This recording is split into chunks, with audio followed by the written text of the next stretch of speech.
Leading Ideas Talks podcast is brought to you by the Lewis Center for Church Leadership of Wesley Theological Seminary in Washington, D.C.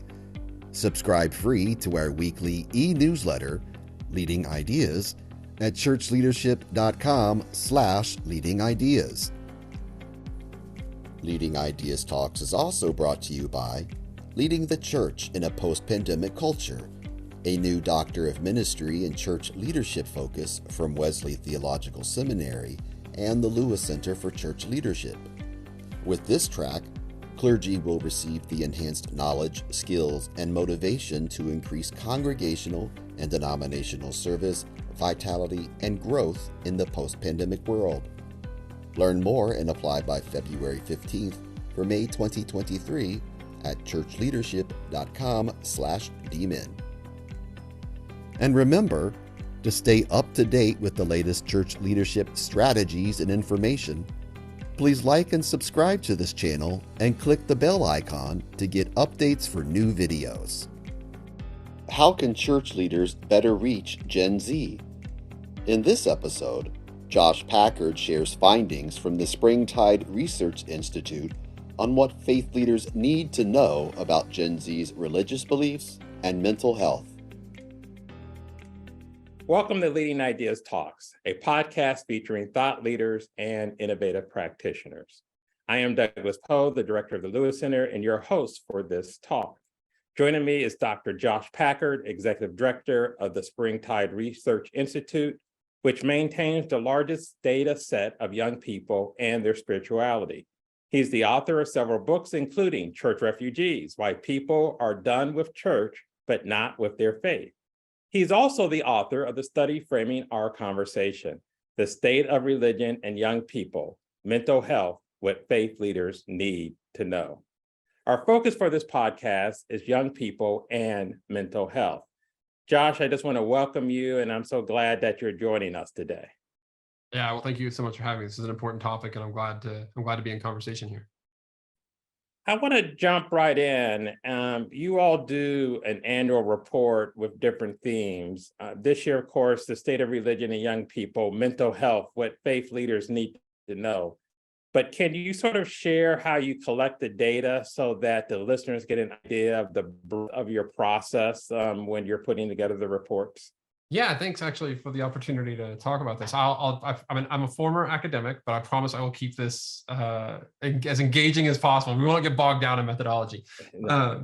We use this approach that we've been pioneering called data with heart. And what that means for us is that as much as we focus on the sort of classical quantitative, meaning statistics, and qualitative, like interviews, that academics would use, and we certainly do a lot of that. We collect about 10,000 surveys, and for this project this year, did over 100 interviews with young people. But we do more than that. We very much involve young people's voices throughout the research process. So we've got a group of young people that meets with us monthly.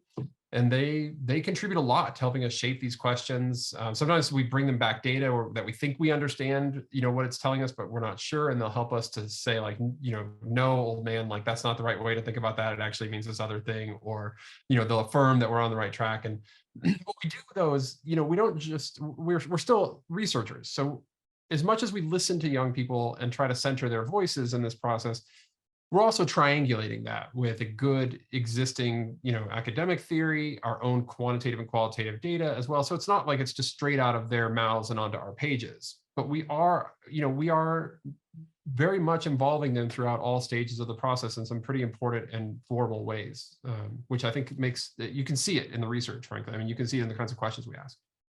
Absolutely. And again, I just want to name it so others can go to Amazon or other places to pick up the annual report, The State of Religion and Young People, Mental Health, What Faith Leaders Need to Know.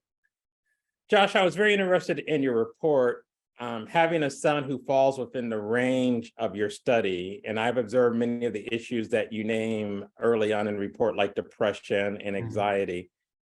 What was a little surprising, though, is how high the numbers were that you discovered. 47% of young people reported being moderately or extremely depressed, 55% moderately or extremely stressed, What do you think are some of the root causes, in your opinion, of the depression and the stress?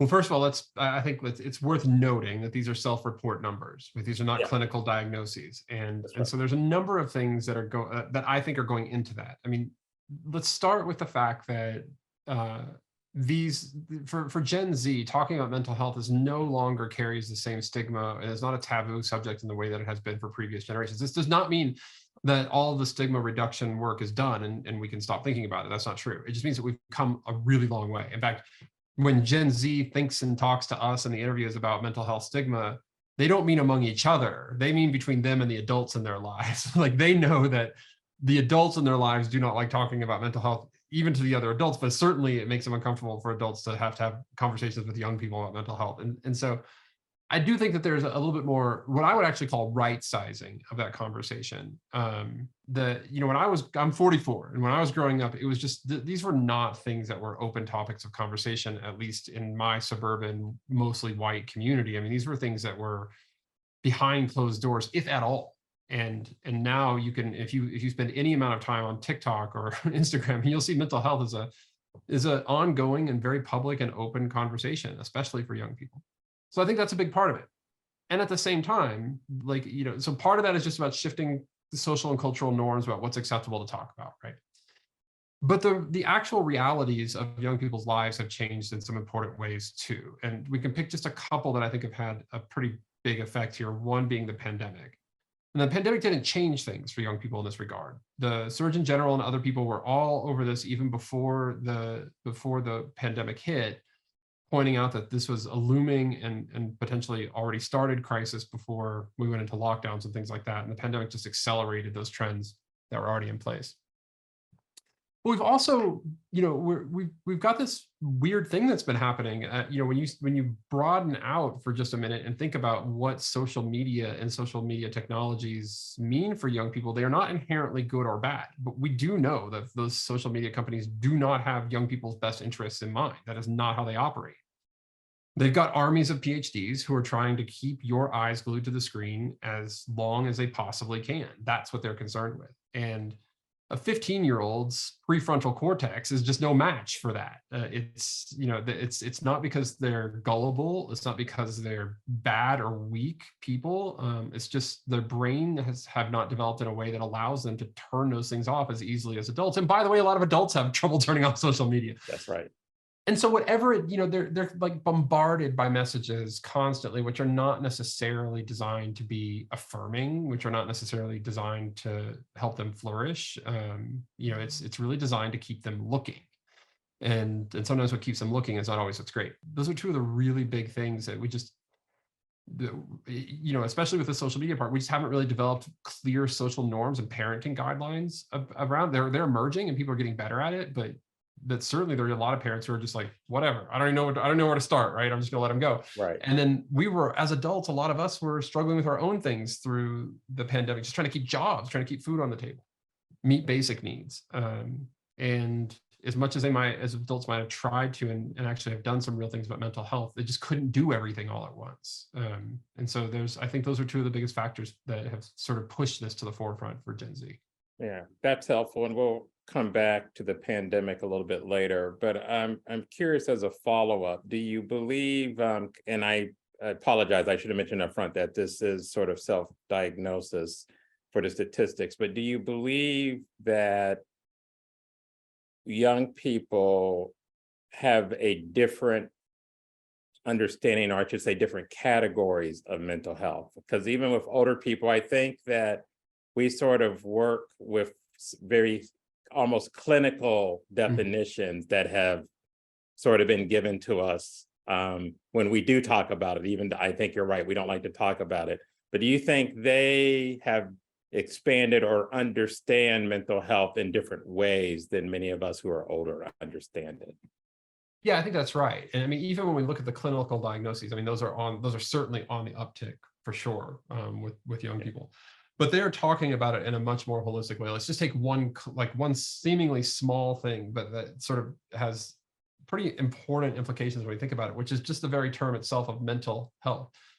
for people maybe my age and certainly older, a lot of times mental health was synonymous with mental illness. When we talked about mental health, what we meant was you're having a problem. What we found in our interviews is that Gen Z doesn't think about it that way. If they mean a problem, they will talk about mental illness. And what they mean when they talk about mental health is actually mental health. That we're talking about mental healthiness, we're talking about mental health issues or problems, but also, what can I do that will help support my mental health and be healthy there in the same ways that I think previous generations have already made that switch for like physical health.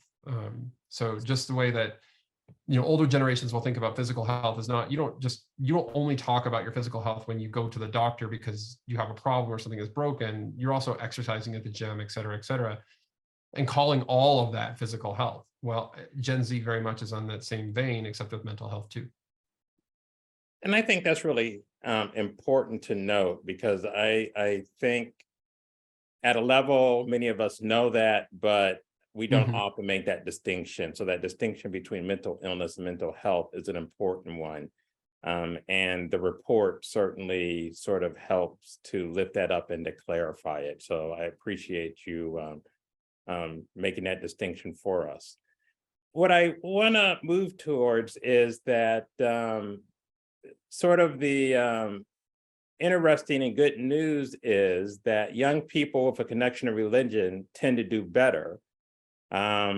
Now, with that, however, it's a challenge that those in the faith communities also can do as much harm as good when it comes to helping young people. So I'm curious of what role should pastors and others in faith communities play in helping young people who are stressed or anxious? And then secondly, sort of how do we make sure that when the issues are deep, that we help them to get the professional care they need and not try to solve those issues for them? Yeah, those are great questions, and you're right to point out that at the extremes, and there are ways that religion can be bad for you. And it's also worth noting that while yes, it's true in our research, it's true in all the sort of overview of this research that Gallup put out for all the research they've done in this issue for the last 30 years. And it's true across all the academic studies during that time that religion is generally good for you. It is also true that increasingly, this is a self-selected group of people that we need to pay attention to, who is religion keeping away in many cases, and what are the mental health ramifications of that? Because living a life that's connected to something bigger than yourself, that's driven by purpose, those are good things. And there's a lot of young people who just don't feel like they have access to those things because they have an identity, or they don't have access to a person who is welcomed by a lot of the religious institutions, or they don't perceive as being welcomed by those institutions. But the reality is that what religious leaders have to offer is this, that you are not alone in this world, that you are intrinsically connected to a part of something that's bigger than yourself. And that can be ancestral, that can, be where you and your people come from. It can be something that's bound up by an ideology or a belief system that tells you that there's some theology there that communicates that you're a part of something that's bigger. But when that happens, lots of other things sort of click into place, especially for a young person who's spending, most of what adolescence is trying to sort of figure out, is this thing happening to me the biggest thing that's ever happened to anyone in the whole world ever? Or is this just like a normal thing that happens? And how should I respond appropriately to that? I mean, that's what socialization is. And so when you've got that sense of purpose and that sense of connection, that navigation becomes a lot easier. Setbacks are just setbacks. They're not the end of the world, for example. And so faith in that way can make you a lot more, or at least contribute to much more resilience for young people who are experiencing a lot of, the stress and strife as growing up often, as often comes with just growing up. But there's a big caveat, and you mentioned it, which is that in many cases, especially historically, for some reason, and not across the board, but with some faith and religious expressions, there's been a tendency to think that mental health issues are an impediment to faith, that they're like, if they're an indicator that you're not praying in the right way if you're Christian, or believing in the right way, or meditating in the right way, et cetera. And so there's been a reluctance in some communities to actually seek out professional mental health advisors. I'll tell you, I mentioned at the beginning that we meet with a group of young people every month, and they're phenomenal. They take time out of their month every month to meet with us on Zoom for a couple of hours, and we talk about everything. And this whole project started because we knew this was an issue, and we were trying to figure out if Springtide had a role to play. Like, is there something useful for us to contribute to this conversation, essentially? And so we brought this to the group to say, like, we don't want to just be part of the noise. If there's nothing useful, unique, and special for us to say, we just will let others who are better at this talk about it. And what convinced me that we had something that we should pursue was one of our ambassadors, that's what we call him. He said, there was a time that I was really struggling with some mental health issues, and I went to my youth minister and I was told to pray about it. And when that didn't work, I walked away thinking, great. Now, not only does my mental health suck, but my faith life sucks too. And it just, like, that hit me. And it hit me because I felt like in that moment, I could see that whole scene unfolding. Because we talked, I give a lot of talks, we write to a lot of people, hear from a lot of people who are well-meaning, well-intentioned adults working in some sort of faith-based setting with young folks. And we talked to a lot of young people, like this young man who was explaining the story to me. And in that moment, I was able to see, like, there was no harm intended by that youth minister. Like, they were actually using the best tools at their disposal to try and help that young person sitting across the table from them. And it wasn't good enough. And that's not a good enough response. Like, that cannot be the whole of what we have to offer a young person who's dealing with depression or dealing with anxiety or some other really serious issue. It's an important part of a response. Faith and religion and spirituality can be really critical components to getting through those kinds of issues and working on them and sort of incorporating them and their treatment into your life, but they're not the whole response. And so I just felt like, gosh, here's a story that we have to tell that both privileges and understands and positions purpose and faith and belief and spirituality in an important way, but also recognizes its limits and points to, like, yes, this mental health thing that young people are experiencing, it's a real thing and needs real professionals to come alongside in that domain as well as in their religious and spiritual lives too. You've already sort of mentioned some of these key words, but what was also, I think, really helpful in the report is that you share sort of a framework for faith communities that can be helpful in them sort of being a place that is prepared to welcome young people and help them as they sort of deal with the different mental health issues. And in that framework, you talk about connection, expectation, and purpose. And I'm going to let you sort of explain the framework, but I think what I appreciated about it, I will say, is that you're not saying, like, if you do these sort of things, this is going to make you the perfect community, but you're sharing it as a way of, these are things that you need to consider as you're thinking about the work you do with young people. And I think, again, that the nice nuance of that distinction is important for what it is you're hoping to accomplish. Yeah, I agree. And I'll say we also very much affirm the need for things like mental health first aid training and being able to connect to practitioners and resources. I was a professor for 15 years, and I would see students come into my classroom and often just felt wholly unequipped to deal with some of the issues that I knew that they were facing and trying to navigate. I always felt very grateful that we had professional resources on campus that I could refer them to. But it struck me that, like, we should be able to do more. Like, we should be able to help our organizations themselves should be able to be structured in a way that supports young people's mental health from beginning to end. And that's what we write about there is called mental health friendly organizations. So the issue, are young people going to have mental health issues? Are they going to have breakdowns and things like this? Of course they are.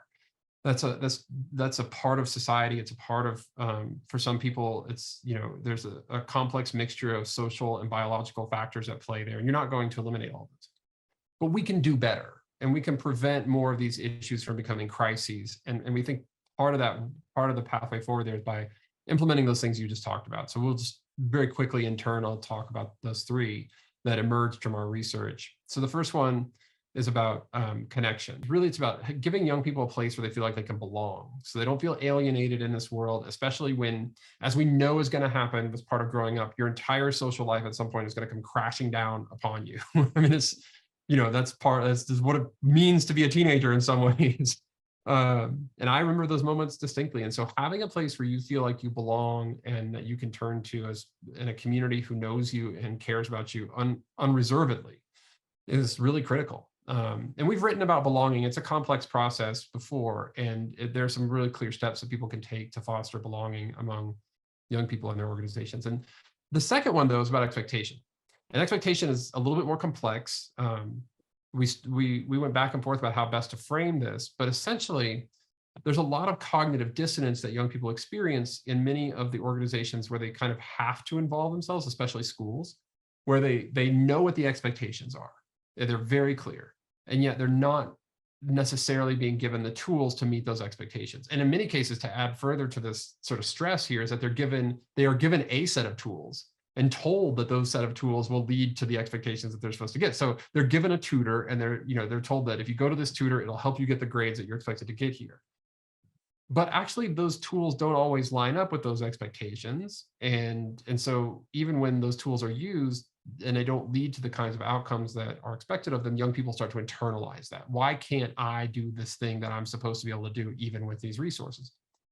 Now, sometimes it's just because young people aren't doing all the work that they need to do. I mean, that needs to be noted. But a lot of times it's because the tools are not really all aligned with the outcomes that we're trying to get young people to achieve. And in churches, a lot of times this looks like theologies.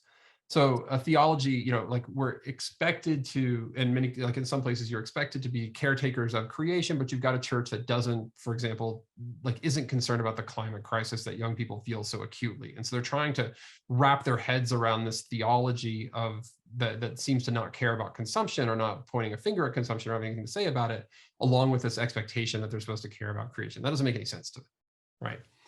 And so the more we can align those and reduce cognitive dissonance, the more we support young people in their mental health.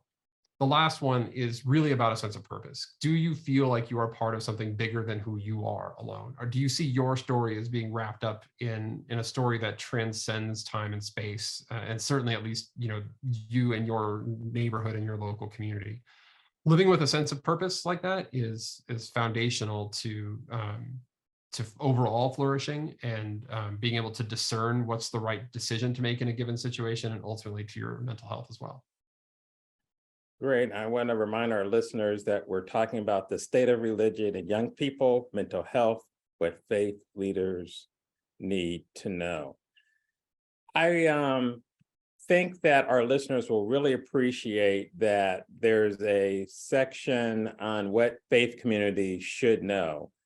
And in that section, you talk about noticed, named, and known. I'm going to focus on known just for a minute. And I'm wondering what you think about sort of this virtual space. We're living sort of in a hybrid space, I should say, in person, but also in this virtual space. And how is it that particularly faith communities can really get to know people when it's only a virtual space they may have access to? That's wild, right?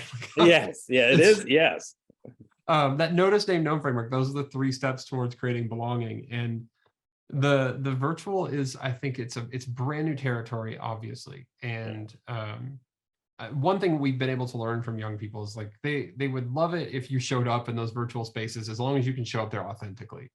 If they sense they, like all young people over time, they've got this really keen sense of when adults are trying to put one over on them. And maybe even their default assumption is that adults are always trying to put one over on them. And so, when you show up there doing, in those spaces, sort of jumping on the latest trends, but it's not really who you are, they'll see right through that.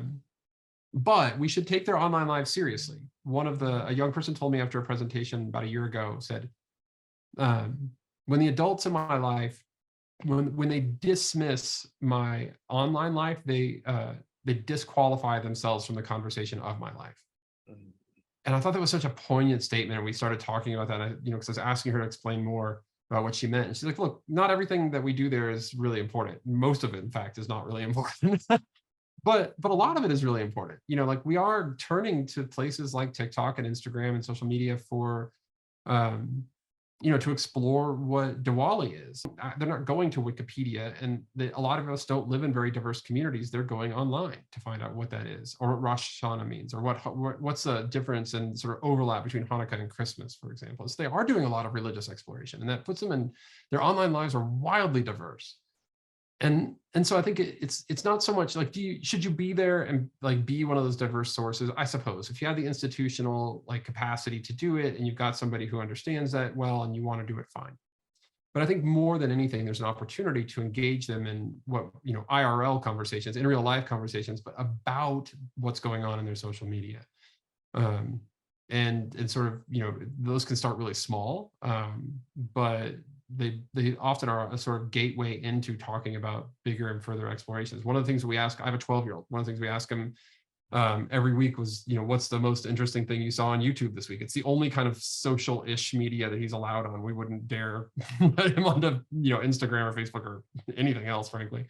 But we started having those conversations as just a beginnings of the steps into what's catching his attention, like what, and it tells us like, if you're paying attention to that, why, what kinds of questions are you asking? And it becomes the gateway into these kinds of questions.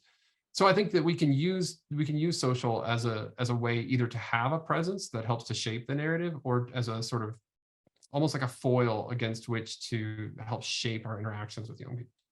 But we shouldn't just dismiss them. Right. Well, as we get ready to bring this to a close, and I appreciate this has been just a wonderful conversation, I want to give you a chance to, if there is sort of a thought or something you would want to leave our listeners with that really struck you from putting the annual report together, what would you want them to know? Yeah, thanks for that. As I mentioned, I was a professor, as a faculty member for a long time, or for a while, and we always used to see mental health issues, mental illness, as a barrier to doing the thing that we were supposed to do, right? Like I was like, can we get our students some more support so we can get back to the real task of them learning? Right. And I'm not sure that that's necessarily the wrong approach to take in a setting like that. But what we learned from putting together the State of Religion in Young People was that I think that might be the wrong approach to take in a faith-based setting, where, and I know that for a long time it has been the approach, is like, can we deal with these mental health things so we can get back to the issue of faith formation that we're really supposed to be here for? What we saw in the data, though, was that engaging young people authentically and relationally, putting real resources into their mental health, communicates a care and concern on behalf of religious leaders and adults to young people that young people often assume isn't there. And so actually doing one is in service of the other. This is not simply like, can we deal with this and move on to the real work? This, in many cases, if you do it right, can be the real work of showing what faith looks like in action, for example, as a term that Christians a lot of times use, is, being the hands and feet of God. And young people are shockingly lacking in those examples in their lives. And so I think that this can actually be a pathway towards that if we take it really seriously. Josh, I really appreciate you being with us today and sharing, and I hope others will take the opportunity to read the annual report. I just want to share one more time, the report is called The State of Religion in Young People, Mental Health, What Faith Leaders Need to Know. And I think that you will find the report just as insightful as I did. So thank you again for joining us. Yeah, thank you so much for having me. Thanks for joining us for Leading Ideas Talks. Please like and subscribe to this channel and click the bell icon to get updates for new videos.